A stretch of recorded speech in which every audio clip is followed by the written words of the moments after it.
Hello everyone. তো দেখো আমরা এখন অবধি যেটা জেনেছি সেটা হচ্ছে ফ্রিকশন ফোর্স সম্বন্ধে। ফ্রিকশন ফোর্সটা কি টাইপের ফোর্স, আর ফ্রিকশন ফোর্স কিভাবে কাজ করে মানে ট্যানজেনশিয়ালে কাজ করে, মানে প্যারালাল হচ্ছে, কিন্তু পুলিং ফোর্স বা পুশিং ফোর্সের অপোজিট সাইডে কাজ করছে। তাই তো এতটুকু আমরা জেনেছি। এবার এই ভিডিওতে আমরা জানবো যে cause of friction, cause of friction. Okay, cause of friction নিয়ে আচ্ছা, এটা জানার দরকারটা কি? দরকার তার কারণ ফ্রিকশন ফোর্সটা কোন কোন ফ্যাক্টরের উপর ডিপেন্ড করবে সেটা আমাকে বুঝতে গেলে কজ অফ ফ্রিকশনটা জানা দরকার। তা না হলে আমি ফ্যাক্টরগুলোকে যদি আইডেন্টিফাই না করতে পারি তাহলে আমি বেসিক একটা ম্যাথমেটিক্যাল মডেল ওরও বানাতে পারবো না, আর তার ফলে আমার যে কোনো ম্যাথমেটিক্যাল প্রবলেম সলভ করতে আমার ডিফিকাল্টি ফেস করতে হবে। তার জন্য আমার ফ্যাক্টরগুলো জানা দরকার, কোন কোন ফ্যাক্টরের ওপর ফ্রিকশন ফোর্সটা ডিপেন্ড করে। ঠিক আছে, আস্তে আস্তে আমাদের এই আলোচনাটা আস্তে আস্তে ম্যাথমেটিক্স ওরিয়েন্টেড হয়ে যাবে, কিন্তু তার আগে আমরা থিওরিটা জেনে নেবো যে থিওরিটা জেনে নেবো যে কোন কোন ফ্যাক্টরকে আমরা নিতে পারি ফ্রিকশন ফোর্সের জন্য দায়ী হিসেবে। ঠিক আছে, তো তার জন্য আমাদের অনুপম রয়ের কথা অনুযায়ী আমাদের কি করতে হবে? গভীরে যাও, আরও গভীরে যাও। ঠিক আছে, তো আমাদের গভীরে যেতে হবে। তো দেখো, কোনো একটা প্লেন যখন রিলেটিভ মোশন হচ্ছে, কোনো একটা প্লেনের উপর একটা ব্লকের যখন রিলেটিভ মোশন হচ্ছে, মানে প্লেনটা যদি রেস্টে থাকে তখন ব্লকটা যদি মুভ করা শুরু করে বা টেন্ডস টু মুভ, বা মুভ করার উপক্রম সবই উপক্রম করেছে, মানে মুভ করতে পারেও নি, তাও একটা উপক্রম হয়েছে। ঠিক আছে, দুটো কেসেই হয় moves or tends to move, এই দুটো কেসেই ফ্রিকশন ফোর্স কাজ করবে। এবার কথা হচ্ছে যে আমাকে কি করতে হবে, এই জিনিসটাকে আরও এলাবোরেটলি দেখতে হবে। তো দেখো, এই যে এরিয়াটা দেখতে পাচ্ছি, এটা আমি তো এরকম রেখেছি, দেখে মনে হচ্ছে যে স্ট্রেট লাইন টাইপের, কিন্তু যেমনটা তোমরা জানো এটা নর্মাল আমাদের থিওরি কী বলে, একটা কমন সেন্সই বলছে যে এটা কিন্তু স্ট্রেট লাইন না, এটা একটা বক্ররেখা, এটা কার্ভ, তাই তো, কার্ভেচার। তো এই কার্ভেচারের একটা কি, একটা ওঠানামা আছে, একটা ডিপ্রেশন আছে, একটা ইনক্লাইনেশন আছে, তাই তো, বা প্রজেকশন আছে। তো এটা প্রজেকশন ডিপ্রেশন, ঠিক আছে, আছে। তো এর জন্য এর ওপরে ব্লকটা, এই যে তুমি দেখতে পাচ্ছ ব্লকটা আয়তকার, তো এটারও কিন্তু একটা প্রজেকশন আর একটা ডিপ্রেশন আছে। এবার এই দুটো প্রজেকশন আর ডিপ্রেশনের যখন এই দুটো একদম আমরা বাংলা কি বলি, খাপে খাপ খেয়ে যাওয়া, ঠিক আছে, যখন খাপে খাপ খেয়ে যাচ্ছে তখন কিন্তু এই জয়েন্ট আর এই জয়েন্টে খাপে খাপ খেয়ে গেল, ঠিক আছে, তখন কিন্তু এই জয়েন্ট আর এই জয়েন্ট এর একটা কন্ট্যাক্ট এরিয়া চলে আসলো, তাই তো। আবার কিছু ক্ষেত্রে ধরো এই জয়েন্ট এরকমভাবে অল্প একটা কন্ট্যাক্ট এরিয়া আছে, এর কিন্তু কন্ট্যাক্ট এরিয়াটা ততটা বেশি না, এর যেমন অনেকটা নিয়ে হচ্ছে, এরকম কি হচ্ছে, কিছু কন্ট্যাক্ট এরিয়া বেশি হবে, কিছু কন্ট্যাক্ট এরিয়া ছোটো হবে। তো যাই হোক না কেন, আলটিমেটলি তোমার যে মনে হচ্ছে যে এই যে ব্লকের এখানে ব্লকটা শেষ হচ্ছে আর এখান থেকে প্লেনটা শুরু হচ্ছে, তার মানে কি পুরো এরিয়াটাতেই নাকি ব্লকটা টাচ করে আছে, মানে টোটাল এরিয়াটা, মানে ব্লকের এখান থেকে শুরু করে এত অবধি টোটাল এরিয়াটাই প্লেনের সাথে টাচ করে আছে, কিন্তু আদতে কিন্তু তা না। আদতে কিন্তু বেশ কিছু এরিয়াতে ও টাচ করে আছে, অনেকটা ক্ষেত্রফল জুড়ে বেশ কিছু এরিয়াতে ও টাচ করে আছে, শুধু একটা পয়েন্টের উপর বেস করে। ঠিক আছে, এবার কি হচ্ছে এর ফলে, তোমাকে যখন এই ইরেগুলারিটিস মানে কি, একবার একটা মানে প্রজেকশন একটা ডিপ্রেশন, একবার উঠছে একবার নামছে, এই যে এবড়ো খেবড়ো ভাব, এইটার একটা টার্ম আছে, আমরা বলি, আমার টার্মটা মনে পড়ছে না, টার্মটা মনে পড়ছে না, কিন্তু এটা হচ্ছে আনইভেননেস, এটাকে বলছো, ঠিক আছে, আনইভেননেস। এই টার্মটা আমি জাস্ট যা মানে পরে যদি মনে পড়ে আমি নিশ্চয়ই বলে দেবো, পরের ভিডিওতে বলে দেবো, ঠিক আছে। তো দেখো, এই আনইভেননেসের জন্যই কিন্তু এই ব্লক, এই নিচের এই প্লেনের এরম একটা আনইভেন জায়গার রেসপেক্টে উপরের ব্লকের আনইভেন পার্টটাকে মুভ করাতে গেলে তোমাকে বাইরের থেকে একটা ফোর্সকে অ্যাপ্লাই করতে হবে, ঠিক আছে, এই ফোর্সটাকে অ্যাপ্লাই করতেই হবে। এই ফোর্সটা অ্যাপ্লাই করতে হচ্ছে শুধুমাত্র কিন্তু এটার জন্য যে এই খাঁচে এরা কী হচ্ছে, একেবারে জয়েন্ট হয়ে রয়েছে, ঠিক আছে, এটাকে ওভারকাম করার জন্য তোমাকে ফোর্সটা অ্যাপ্লাই করতে হচ্ছে। তার মানে কি, এগুলোই আসলে ফ্রিকশন ফোর্স, তাই তো। তাহলে এই থিওরিটাকে আমরা যদি দেখি, মানে এই থিওরিটা নর্মালি হচ্ছে কি ওল্ড পয়েন্ট অফ ভিউ বা ওল্ড থিওরি, যে কোনো একটা বস্তু যতটা বেশি এবড়ো খেবড়ো হবে বা যতটা বেশি আনইভেন হবে তার ফ্রিকশন ফোর্স তত বেশি, রাইট? এটা আমরা নর্মালি যেটা মানে এটা যদি আমি নাও বলতাম তাহলেও তোমরা জানতে এটা, ঠিক আছে? কিন্তু আমি জাস্ট একটুখানি এলাবোরেট করে দিলাম, এটা ওল্ড থিওরি। ওকে, এবার প্রশ্ন হচ্ছে তোমাদের কাছে যে যদি দুটো বস্তু, মানে ধরো এই যে ব্লকটা আর এই প্লেনটা দুটোই একদম মসৃণ, তুমি যতটা মসৃণ ভাবছো তার চেয়েও মসৃণ বেশি, সেটা যদি হয় তাহলে এই ব্লকটাকে মুভ করতে আমাদের ফোর্স অ্যাপ্লাই করতে হবে কি করতে হবে না? মানে এই প্লেনটার রেসপেক্টে এই ব্লকটা রয়েছে তো, আর এটা পুরো মসৃণ, এটাতে কোনো আনইভেননেস নেই, মানে প্রয়োজনের অতিরিক্ত মসৃণ, ঠিক আছে?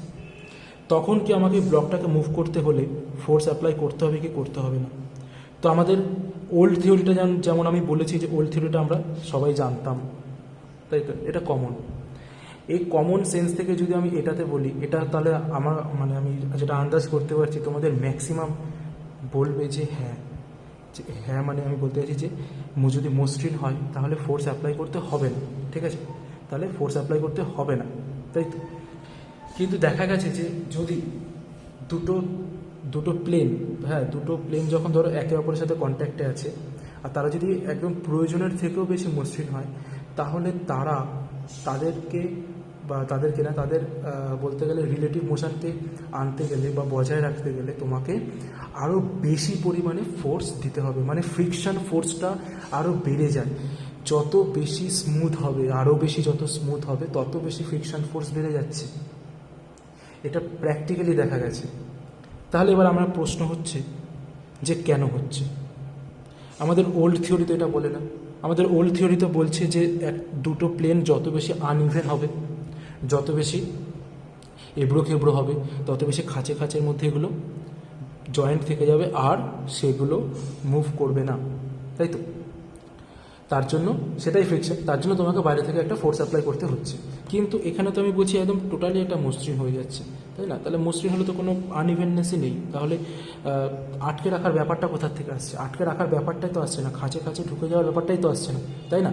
যে আমাকে মুভ করতে হবে ওই খাঁচ থেকে ওটাকে তোলার জন্য, এরকম তো কোনো ব্যাপারই আসছে না। এইখানে এসে ওল্ড থিওরি ফেল করে যাচ্ছে, ঠিক আছে? এখানে এসে আমাদের জানতে হবে নিউ থিওরিটা, ঠিক আছে? কিন্তু যেমনটা আমরা জানি যে নিউ থিওরিটা কিন্তু ওল্ড থিওরির ওপর বেস করেই, মানে নিউ থিওরি ওকে মাস্ট ওল্ড থিওরিকেও সাপোর্ট করতে হবে, উইথ অ্যাডিশন টু ওল্ড থিওরির এই যে ইমপারফেকশনসটা আছে সেটাকেও মেক ওভার করতে হবে, রাইট? তো দেখো আমি আগে নিউ থিওরিটা কী বলছে সেটা আগে বলছি, তার আগে ওল্ড থিওরিটাকে আমি যদি একটা জাস্ট একটা ওয়ান লাইনে বলে দিই যে ওল্ড থিওরি বলছে যে এই যে তুমি দেখতে হচ্ছে আনইভেননেস, যত বেশি এবড়ো খেবড়ো হচ্ছে তত বেশি ফ্রিকশন বাড়বে, আদতে আনইভেননেসটাই ফ্রিকশনের জন্য দায়ী। নিউ থিওরি বলছে যে না, আনইভেননেস না, আমরা দেখছি আনইভেননেস, আসলে আনইভেননেসটা না। তাহলে কি? এখানে মলিকিউল টু মলিকিউল আকর্ষণ বলটা দায়ী, ঠিক আছে? তুমি দেখো যখন দুটো প্লেন আনইভেন হচ্ছে তখন ওই দুটো প্লেনের যে এরিয়াটা, ধরো এই টোটাল, আমি এটার ক্ষেত্রে যেমন বলছিলাম আমার মনে হচ্ছে কিন্তু দেখে এই ওপরের ব্লকটা এতটুকু থেকে এতটুকু এরিয়া পুরোটা জুড়ে এই প্লেনের ওপরে রয়েছে, তাই তো? কিন্তু তুমি যদি জুম করো এটাকে তাহলে কিন্তু দেখবে না পুরোটা এরিয়া না, দেখো এই এরিয়াটা এর সাথে টাচে নেই, এই এরিয়াটা এর সাথে টাচে নেই, এই এরিয়াটা টাচে নেই, শুধু এই এরিয়াটা টাচে আছে, এই এরিয়াটা টাচে আছে, তাহলে এখান থেকে ম্যাক্সিমাম এরিয়ায় টাচে নেই, কিন্তু দেখে মনে হচ্ছে টাচে আছে। তার মানে অ্যাকচুয়াল এরিয়া অফ কন্ট্যাক্ট, ঠিক আছে, actual area of contact is less than apparent area of contract. Sorry, apparent area of contract is less than actual area of contract. না, এরিয়া অফ কন্ট্রাক্ট, আচ্ছা sorry, actual area of contract মানে যে এরিয়াতে ওরা actually touch করছে সেটা তাদের total apparent যে এরিয়াটা, যেটা দেখে মনে হচ্ছে যে ওরা টাচ করে আছে, তার থেকে কম হবে অ্যাপারেন্ট এরিয়া অফ, ঠিক আছে, অ্যাপারেন্ট এরিয়া অফ কন্ট্যাক্ট, ঠিক আছে? অ্যাকচুয়াল এরিয়া অফ কন্ট্যাক্টটা কি? মানে ওরা যে বিন্দুতে যে পয়েন্টে ওরা টাচ করে আছে, যে এরিয়াটুকু ওরা টাচ করে আছে। আর অ্যাপারেন্ট মানে কি? যেটা আমার দেখে মনে হচ্ছে যে এতটুকু এরিয়া টাচ করে আছে, তার রেসপেক্টে কম।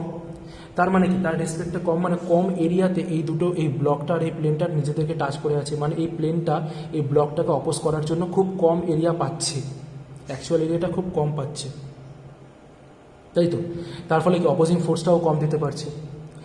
নিউ থিওরি এটা বলছে যে যে অ্যাকচুয়াল এরিয়া অফ কন্ট্যাক্টটা less than apparent area of contact হচ্ছে প্লাস, এই যে জয়েন্টগুলো দেখতে পাচ্ছ, এই মলিকিউল আমরা যেটাকে খাঁচে খাঁচে আটকে যাওয়া বলছি, সেটাকে ওরা বলছে যে, নিউ থিওরি বলছে যে মলিকিউলে যে ফোর্সটা কাজ করে তাতে কি হয়, এখানে একটা কোল্ড ওয়েল্ড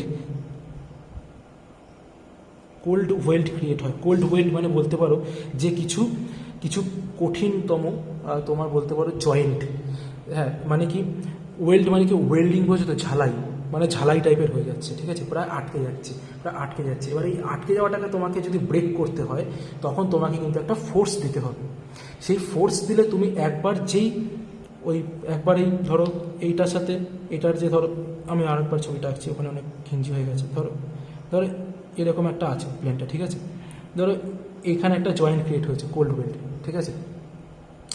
এবার এই কোল্ড ওয়েলটাকে মুভ করতে গেলে তোমাকে একটা ফোর্স দিতে হবে, যার ফলে কী হচ্ছে, এটা এখান থেকে বেরিয়ে গিয়ে এই খাঁজটা এখানে চলে আসে, ঠিক আছে, মানে এই জায়গাটার থেকে ওভারকাম করে যায়। এটাই এখানে কী ছিল, কোল্ড ওয়েল ছিল, একটা ফোর্স দিলে আর ওটা ওভারকাম করে এখানে চলে আসলো। এবার যত বেশি এই যে একবার যে ওভারকাম করে গেল, তার মানে এখানটা কোল্ড ওয়েলটা কী হচ্ছে, এই ওয়েলটা ভেঙে গেল, তাই তো? এই ভেঙে যাওয়ার জন্য কী হচ্ছে, মলিকিউল বন্ডটা ভেঙে গেল। এর ফলে কী হচ্ছে, একবার যে বন্ডটা ভেঙে গেল, এরপরে যে এই যে তুমি দেখতে পাচ্ছ এই আনইভেন পার্টটা, এটা যখন নেক্সট পার্টে যাবে তখন কিন্তু এই ওয়েলটা ততটা বেশি ও মজবুত বানাতে পারবে না, ঠিক আছে, তখন কিন্তু তোমার ফোর্সটা আরও কম লাগবে। মানে একটা বস্তুকে ইনিশিয়ালি রেস্ট থেকে মোশনে আনতে যতটা ফ্রিকশন ফোর্সকে তোমাকে ওভারকাম করতে হবে একটা পুশ ফোর্স বা পুল ফোর্স দিয়ে, একবার সেটা মুভ করে গেলে কিন্তু তোমাকে আর ততটা ফোর্স অ্যাপ্লাই করতে হবে না, তুমি জাস্ট তখন হালকা একটু ফোর্স দিলেও সেটা তখন মুভ করতে থাকবে। কেন? তার কারণ তখন ওই ওয়েল্টগুলো ভেঙে গেছে, তুমি যে জিনিসটাকে একবার মুভ করে দিয়েছো তখন এই জয়েন্টে যে মলিকুলের মধ্যে যে ফোর্সটা সেটা ভেঙে গেছে, ঠিক আছে। তো এটা বলছে নিউ থিওরি। তাহলে দেখো, নিউ থিওরি আর ওল্ড থিওরির জিনিসটাও নিউ থিওরি ব্যাখ্যা করছে মলিকিউল ফোর্স দিয়েই। এবার হচ্ছে ওল্ড থিওরি, মানে আমি এখন প্রথমে কি করে দিলাম, নিউ থিওরি ওল্ড থিওরিকে কীভাবে সাপোর্ট করছে সেটা বললাম। এবার ওল্ড থিওরির যে ফ্লসটা ছিল, যে ইমপারফেকশনসটা ছিল, সেটা কী করে নিউ থিওরি ব্যাখ্যা করছে। দেখো, ওল্ড থিওরি ব্যাখ্যা করতে ব্যর্থ হচ্ছিল যে একটু অতিরিক্ত মসৃণ যদি হয়ে যায় কোনো তল, তাহলে সেটা ফ্রিকশন ফোর্স আরও বেড়ে যায়, মানে তার অপোজিং ফোর্স আরও বেড়ে যায়। এটা কেন হচ্ছে? এটা হচ্ছে নিউ থিওরির ওয়াইজ যে দেখো, যদি অতিরিক্ত মসৃণ হয়ে যায় তাহলে কি হচ্ছে, যে এটা ধরো ব্লকটার তল আর এটা ধরো প্লেনটার তল, দুটোই মসৃণ, তার মানে কি অ্যাকচুয়াল এরিয়া অফ কন্ট্যাক্টটা অ্যাপারেন্ট এরিয়া অফ কন্ট্যাক্টের থেকে মানে প্রায় সমান হচ্ছে, তাই তো? প্রায় সমান না, পুরোপুরি সমান হচ্ছে। অ্যাকচুয়াল এরিয়া অফ কন্ট্যাক্টটা is equals to apparent area of contact হচ্ছে। প্রতিটা বিন্দুর সঙ্গে টাচ হয়ে রয়েছে। কেন? তার কারণ এরা তো মসৃণ, তাই না? প্রতিটা মলিকিউল, প্রতিটা ব্লকের মলিকিউল প্রতিটা প্লেনের মলিকিউলের সঙ্গে টাচ হয়ে রয়েছে, ঠিক আছে। তো তার ফলে কী হচ্ছে, এখানে একটা মসৃণ মানে এটাই বলা হচ্ছে, ঠিক আছে। তার ফলে কী হচ্ছে, অ্যাকচুয়াল এরিয়া অফ কন্ট্যাক্টটা অ্যাপারেন্ট এরিয়া অফ কন্ট্যাক্টের সাথে ইকুয়াল হয়ে যাচ্ছে। তার ফলে কী হচ্ছে, এরিয়া যত বেড়ে যাচ্ছে তত তুমি বলতে পারো যে অপোজিং ফোর্সটা বেড়ে যাচ্ছে। এরিয়া যত বেড়ে যাচ্ছে তত এই একটা মলিকিউলের সঙ্গে আরেকটা মলিকিউলের যে বন্ডিং বা কোল্ড ওয়েল্ডের সংখ্যা সেগুলো বেড়ে যাচ্ছে, এই জয়েন্টের সংখ্যা বেড়ে যাচ্ছে। তাহলে এদেরকে ব্রেক করতে গেলে তোমাকে তখন আরও বেশি পরিমাণে ফ্রিকশন ফোর্সকে ওভারকাম করতে হবে, বেশি পরিমাণে তোমাকে ফোর্স অ্যাপ্লাই করতে হবে। বুঝলে কি বললাম? যত বেশি মসৃণ হচ্ছে তত বেশি জয়েন্ট বা কোল্ড ওয়েল্ডের সংখ্যা বেড়ে যাচ্ছে, মলিকিউল বন্ডটা বেড়ে যাচ্ছে। তার ফলে কি হচ্ছে, তাদেরকে ব্রেক করতে, সেই বন্ড ব্রেক করতে তোমার ফ্রিকশন ফোর্স বেশি পাচ্ছে তুমি, ঠিক আছে। মানে কি, যখন দুটো তলই মসৃণ হচ্ছে তখন দুটো তল এক যে সিঙ্গুলার অবজেক্ট হিসেবে ট্রিট হবে, ঠিক আছে।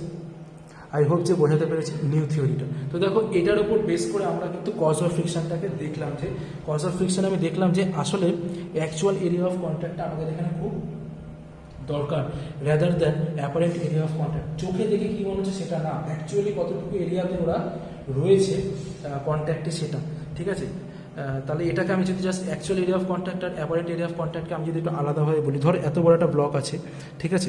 এবার এটার উপরে এতটুকু এরিয়া আছে। এবার ঠিক আছে, ধরো মেঝেটা এতটুকু, আমি এতটুকু মেঝের ওপরে একটা ব্লককে রাখছি, তাহলে ব্লকটাকে মুভ করতে যতটা পরিমাণে ফ্রিকশন পাবো, আমি যদি ব্লকটা সেম লেন্থে নিই কিন্তু মেঝেটার যদি দৈর্ঘ্য বাড়িয়ে দিই, মেঝেরটা যদি ক্ষেত্রফলটা বাড়িয়ে দিই, তাহলে কি আমাকে আরও বেশি ফ্রিকশন ফোর্স অ্যাপ্লাই করতে হবে, মানে বেশি ফ্রিকশন ফোর্সকে ওভারকাম করতে হবে? একদমই না। কেন? তার কারণ অ্যাকচুয়াল এরিয়া অফ কন্ট্যাক্টটা যদি সেম থাকে, তাহলে দুটো অবজেক্টের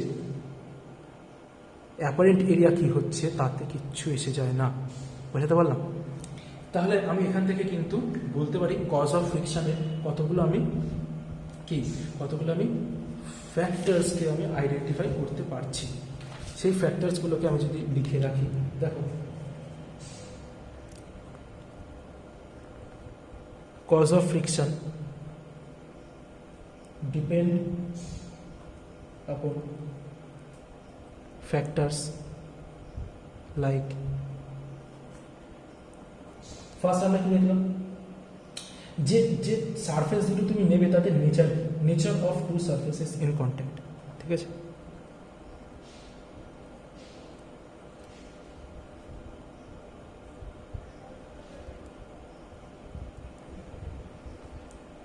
in contact with each other। ঠিক আছে, নাম্বার 2, এবার হচ্ছে আমি এটাকে পরে ব্যাখ্যা করবো, কিন্তু আমি জাস্ট লিখে দিচ্ছি নর্মাল ফোর্স। ঠিক আছে, normal force with the surface are being pressed together.